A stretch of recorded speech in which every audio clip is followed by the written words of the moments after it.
second here. This is actually, this is a classroom. Okay.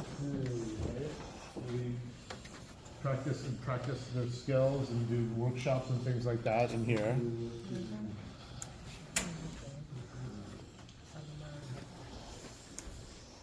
Okay. The foundation. I think we can step out a little.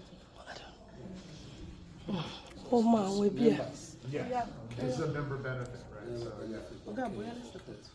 It's not gap, it's our yeah. We have 7, 8, and part of 9 and part of 2. Yeah. And this is our foundation. It has an on-camera lab where people can come and they can tape auditions or practices. Okay. And this is, I actually just learned this myself, open Monday through Friday, but we also have weekend hours. So Okay. members can come in and record themselves. But yeah, we're recording here. Okay. So can I come and record my audition now?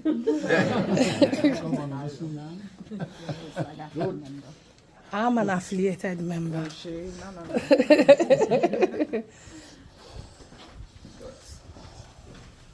a member, so you can. Yeah.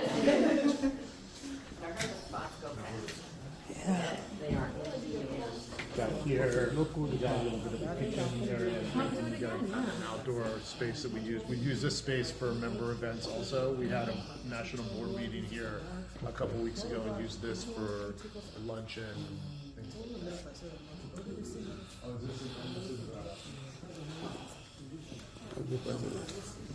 Yeah, so this is an audio and video recording studio that we use for our production. So Okay. we have a podcast that we Yes. produce every other week. We do a lot of videos. So for us, it just makes sense to have a dedicated space for it. It's obviously freezing cold and That's what I've seen.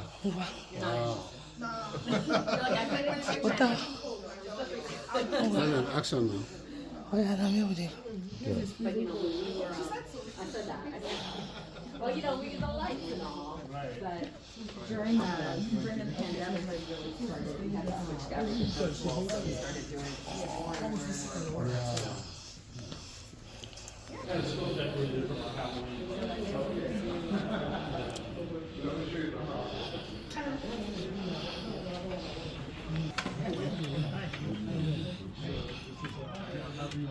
Brangani, hello. So this is our residuals department. We are a staff of 28 people. During the quarter, we bring in a couple, 3 or 4 temps, so our staff increases just because of the sheer volume. So we process residuals on a daily basis. 4 times a year, we get theatrical residuals. So every quarter, the amount of residuals increases exponentially. It's a lot. So this last quarter, we just processed, I think, close to 700,000 checks. Wow. It took us on average about 37 days to get those out. So normally our commitment is to try to get residuals out within 30 days or less, but during the quarter, because of the volume, sometimes that number goes up a little bit. As of right now, we've processed a little over 5.3 million checks. So, and that probably number by the end will be probably over 6 million processed. This quarter coming up is going to be actually our heaviest quarter. But so let me show you where it all starts. So if you follow me this way. Okay. Residuals get delivered usually by courier, some by mail, and normally they arrive in boxes like this. So during the quarter, you can't even walk in here because we have so many boxes of raw boxes of stuff that we have to unload.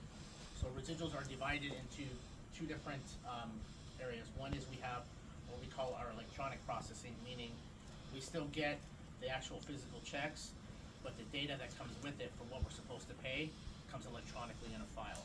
So what happens is we get that file, we upload it into our system, we scan the checks, and then the 2 are married together and they're matched up by check number.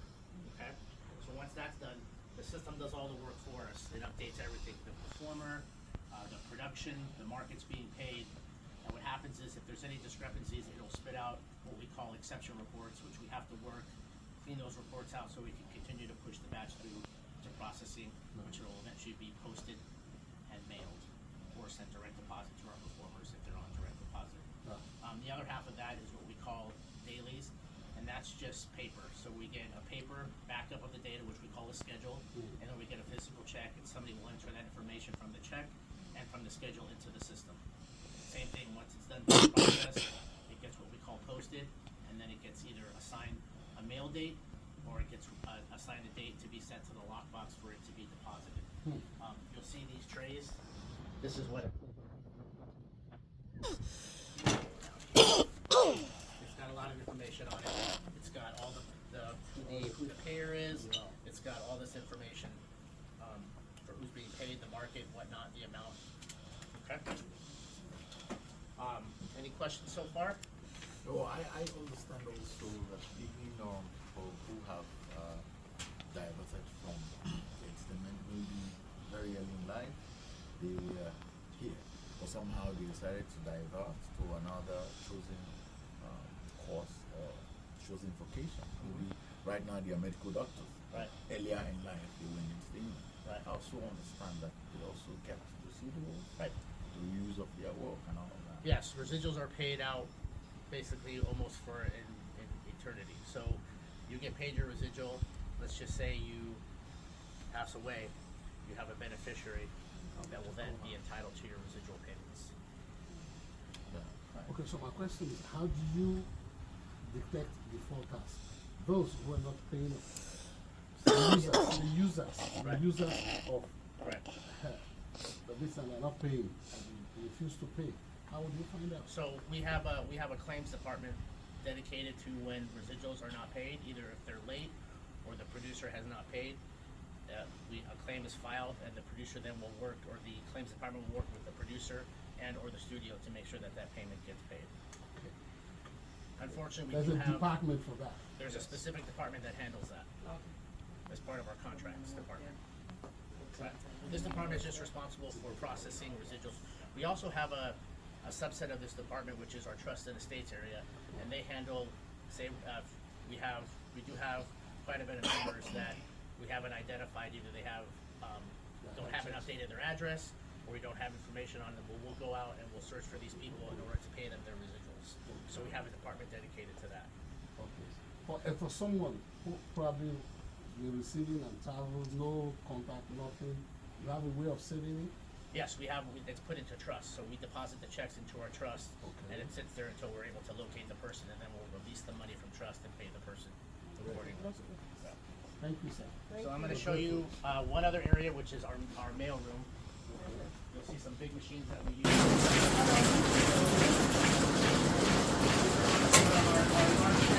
So, here is. Sorry, The check has been processed and it's ready to be sent out, either by oh, or tell me. This is a statement that will generate for the performer. So it has their address, it has all their personal information, and it has everything that they're being paid for. What the production is, what market, and how much they're being paid in each market for a total. So each one of these goes with a check. Okay? So what happens is we have the checks already, they're placed inside the machine, and then it'll spit out a statement, and the statement is matched up by this barcode. So this barcode is a check number. So this check number matches the check number that's being printed, it matches it up and keeps it together. And then it goes over there to that machine right there, and it gets inserted into the envelope and payment. Anything that, if a performer is on direct deposit, there's also another barcode for that where we'll spit it out into a separate tray, and those are given off to another department for them to send to the bank for deposit. Any questions? For general, how many departments do you have on that receiving? So there's the residual business is broken up into two areas. We have on the front end, on the residual processing, and the back end is the trust and estate. They handle the mailing of the checks. They also handle the trust part, where they're trying to find performers, any type of address updates, any type of changes, they handle that stuff. That's considered after work processing. Okay? Thank you.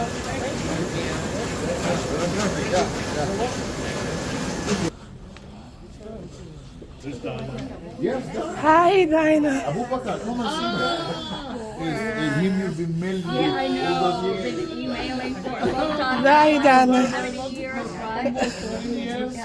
Hi, Dinah. And this is Pentane, she's another one of our. Hello. She watches a lot of Nigerian films. She apparently recognizes something. Yeah. You know, the first time we started, I thought you were a guy. No, I'm not gonna. I'm still around. Wow. But I will. No. This is just more offices, this is the payment contracts department.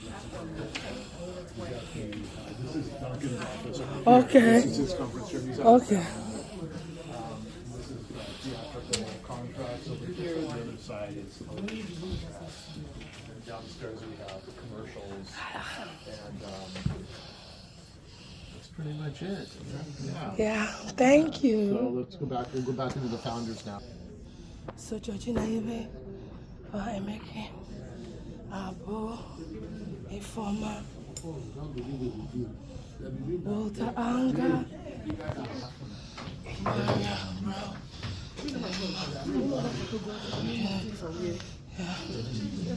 Sure.